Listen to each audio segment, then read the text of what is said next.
talk to you for a second about how the process works and give you the big picture right now. It's oftentimes easier to see kind of where you're going in a real quick trip, and then we can come back and talk about it step by step. Again, as I mentioned earlier, this process is not difficult if you keep your focus.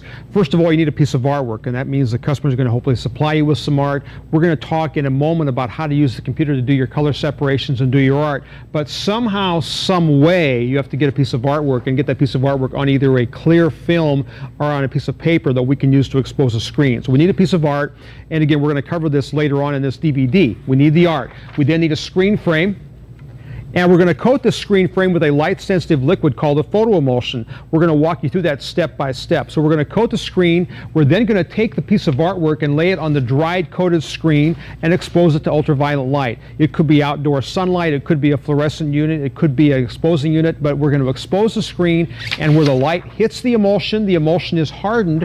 Where the light doesn't hit it, it's water soluble. We're then going to take our screen to the sink. We're going to wash the screen out, and wherever the light didn't hit the emulsion, because of the film and the image, it washes away, and now we have a stencil. And as we showed when we started this DVD, we then make a print. We bring the screen down on the shirt, make a print, take the shirt off, put it to the dryer.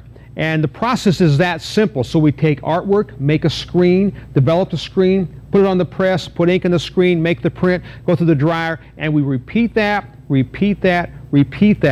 and make money in this business. Now, a multicolor print is done very similar, except we have more than one screen for the various colors.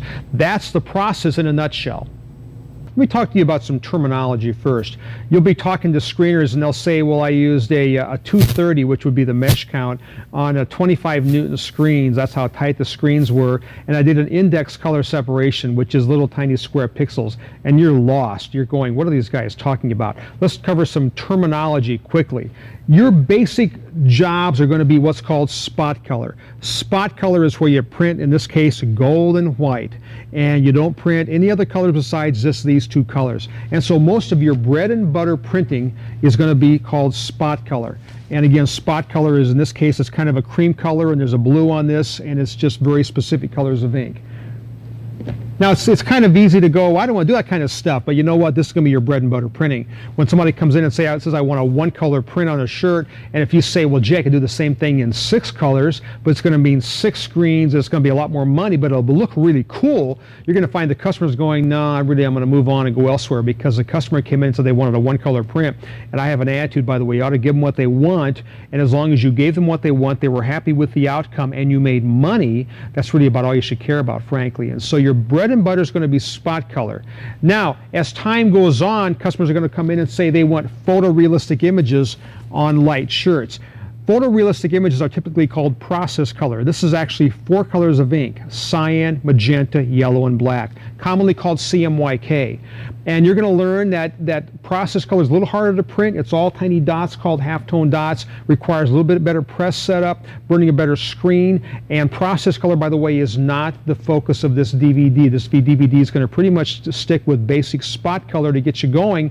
And then as you get better, you can do process color. By the way, process color is not hard, because once you can make 1 screen, you can make 4 screens. Once you can print 1 print, you can print 4 prints. But it's doing the color separations that are difficult. This job actually came and was color separated by our program called Fast Films. Now, as time goes on and you want to do work on dark shirts are typically called simulated process color. Looks like CMYK, smells like CMYK, but it's not CMYK. This is actually a 6-color print. And this is harder, and this, again, is not the scope of this DVD, but I just want to show it to you so when somebody says I did a great simulated process color job, you know it's probably a black shirt, it was probably a photorealistic print, and it was all halftone dots. Another type of separation that's commonly used is called index color. Indexing is little tiny square dots. And again, indexing is not going to be covered in this session, but I want to give you the terms. We're going to pretty much be covering how to do basic spot color designs with color gradations, with halftone dots in this DVD.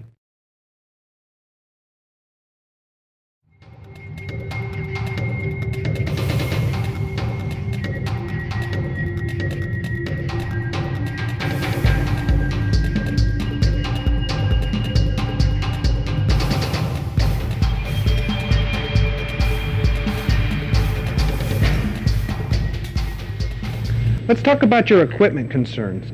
Now, it really doesn't matter if you're going to be a small garage shop or a large automatic printer.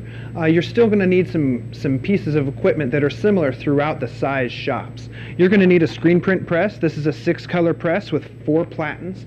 You're really not going to want fewer than 6 colors on a manual press, and probably not fewer than 8 to 10 on an automatic press. Some of the other things that you're going to need is you're going to need a flash cure unit. This is used to temporarily cure the shirts while you're applying other colors, or in a small shop, this might be your dryer. For larger shops, you're going to use a dryer. The dryer it heats the ink up to 300 degrees and gives it a full cure and allows the ink to stay on the shirt. Now, this is the first piece of equipment that most people outgrow.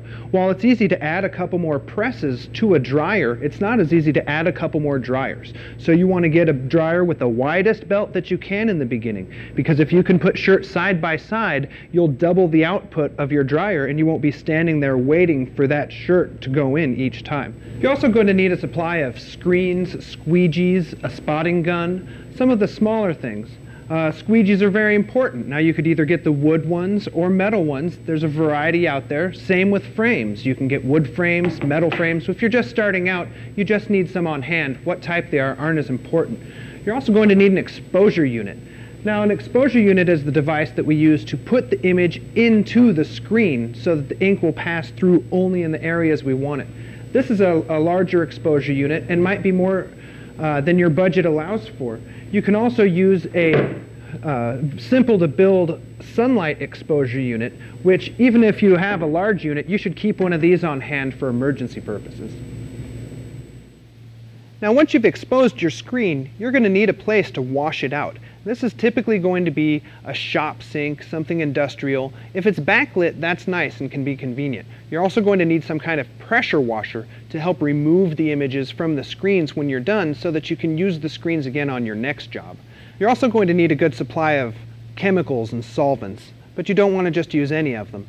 I recommend looking through your How to Print T-Shirts book or looking online and finding out what most of the people in the real world use. A lot of the solvents these days are citrus or soy based and are a lot safer than the stuff we used to use, but you still need to make sure and keep a MSDS book on hand. For every chemical that you get, you should get an MSDS sheet. Put it in a big book and make sure all your employees know where it is. If you're a new shop, you'll get inspected at some point and you really need to be ready for when that happens. When you start out, you could be a small garage printer and print in a bedroom of your house, or maybe a little bigger in your garage, or you could get a very large warehouse and have several automatic presses. For a small shop, you could get away with a 6-color press with a flash unit. This would be about the minimum that you would need, or you could have a large warehouse with 7 or 8 automatic presses. There's really room everywhere in this industry for all levels of printers. You have people that are only looking for a dozen shirts, and you have large corporations looking for hundreds of thousands of shirts. Now, you might wonder whether you should maybe build your equipment, buy used equipment, or get new equipment. The How to Print T-Shirts for Fun and Profit book does have plans for building your own wooden press. You also might want to look online and look in the classifieds there. There's a large number of used equipment. Now, it's bought sight unseen, so you might not always know what you're getting. There are equipment remanufacturers out there that take this used equipment, rebuild it, and then offer a warranty with it. Or you could just buy brand new equipment that you're going to get a warranty with, and the manufacturer will stand behind.